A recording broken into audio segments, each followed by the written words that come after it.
예순 고개의 비극.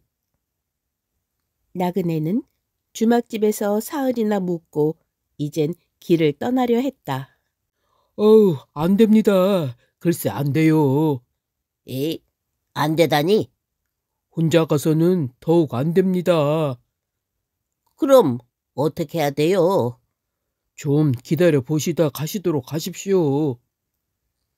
무작정 기다리고 있을 수도 없고. 그럴 수야 없겠지만, 글쎄 좀 기다려 보세요. 참, 아무리 장사를 하는 사람이긴 하지만 갈 사람은 가게 해야지. 밥만 팔아먹자는 심보요. 아니, 무슨 말씀을 그리 하십니까? 그럼 뭐요? 왜 못 가게 말리는 거요? 아니, 손님. 나는 손님을 위해서 하는 말인데 이 곡해를 하시나 봅니다. 나를 위해서라니. 위하는 것도 분수가 있지. 그래, 무작정 당신 주막에서 언제까지도 좋으니 밥만 사 먹고 있으란 말이요? 손님, 낙감 말씀 그만하세요. 목숨이 아깝지 않거든 어서 그냥 가보시고 별 사람을 다 보는군. 내가 어디가 별났단 말이요? 목숨을 빼앗길까봐 말리는데도 우겨대니 말입니다. 여보 주인, 낸들 왜 목숨이 아깝지 않겠소만. 그렇다고 이대로 언제까지 묵고 있을 수는 없지 않소? 손님, 여러 말 할 것 없습니다. 사람이 좀 모이거든 가시라는 말씀이에요. 아휴, 사흘씩이나 기다려도 고개 넘어갈 사람은 한 사람도 없으니 말이오. 난 지금 가야 되겠어. 어허, 참 딱한 분이로군. 그렇다면 어서 가보시구려. 별일 없기를 바라겠소만. 자, 잘 묵었다 가오. 점점 멀어져가는 길손을 주막 주인은 우두커니 바라보고 있었다. 주모는 손에 물기를 씻으면서 남편 곁으로 다가서며 멀어져가는 길손의 뒷모습에 시선을 던지고 있었다. 여보, 마누라. 지난밤에 호랑이 우는 소리가 들렸는데 아마 저 길소는 먹힐지도 몰라. 나도 소를 들었어요. 지난 열흘 동안 고개를 넘은 사람이 한 사람도 없었으니까 호랑이도 줄였겠죠. 그거 참 안 됐군. 손님이 걸려들게 됐으니... 어느 사람인들 가엾기야 매일 반이지요. 다 팔자속 아닌 걸 뭐. 어서 들어가서 조반이나 먹읍시다. 그런데 손님은 아침을 자시고 떠났어? 새벽에 해장했어요. 마지막 길일지도 모르는데 밥이나 든든히 먹고 가지 그랬어. 주인이 마루에서 밥상을 받고 있을 때 어디선가 호랑이 울음소리가 들려오는 것 같아 밥을 먹다 말고 귀를 기울이고 있었다. 주모도 부엌문을 나오다가 그 소리를 들었다. 두 사람의 눈길이 마주쳤을 때 얼굴에는 소름이 끼쳤다. 아유, 그 길손이 호랑이에게 당한 것 아니요? 글쎄, 어휴, 무서워서 어디 살겠나. 우리도 이곳을 뜹시다. 언제 변을 당할지 도무지 마음이 놓여야지. 뜨면 어디로 가게요?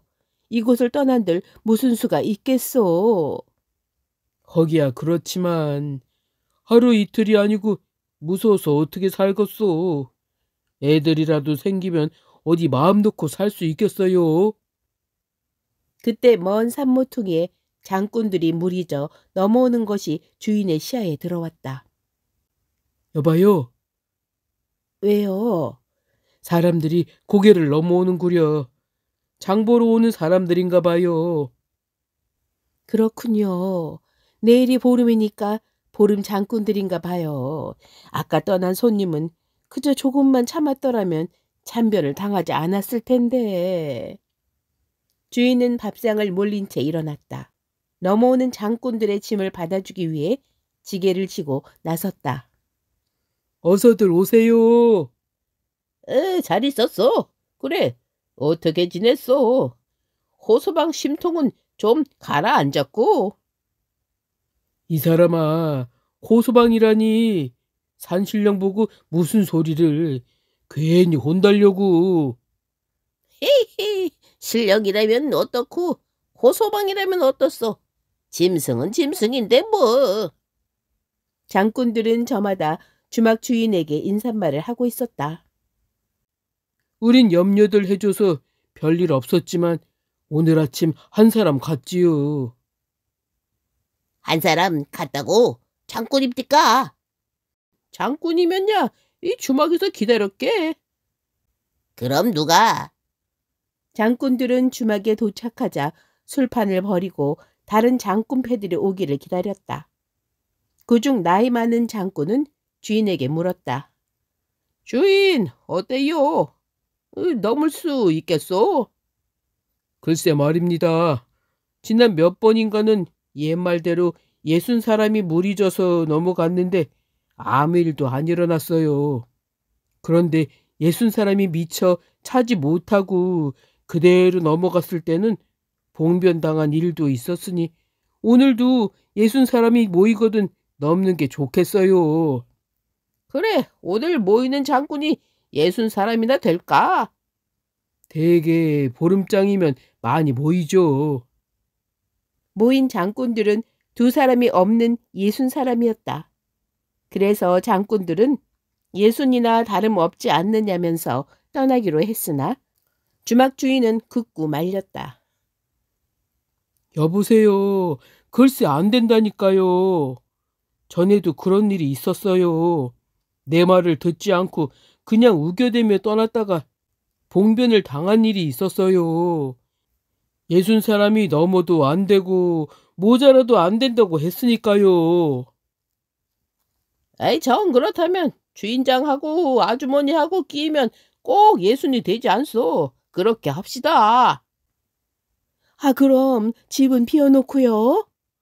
주모는 펄쩍 뛰었다. 그러나 별 도리 없이 장꾼들은 이 주막집 내외와 함께 길을 떠났다.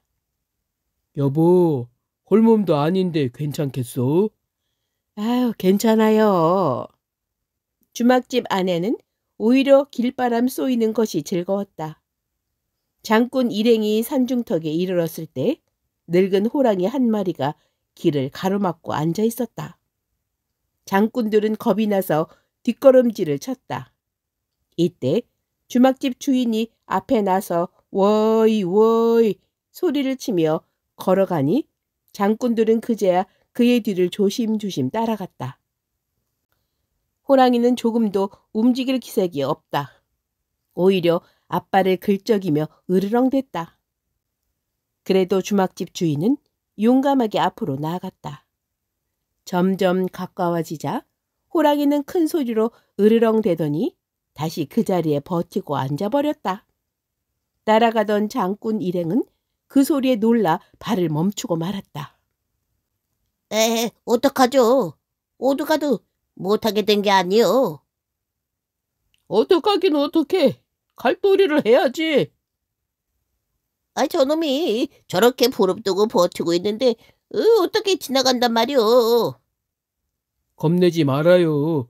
우리가 다가가면 호랑이는 일어나서 슬며시 달아날 거요. 지난번에도 그랬답니다. 자, 어서들 따라와요. 무서워하는 기색을 보이지 말아요. 어서 갑시다. 오이, 오이, 오이, 으흠. 주막집 주인은 막대기를 휘두르며 앞장서 갔다. 그러자 호랑이는 으르렁 소리와 함께 그에게 덤벼들었다.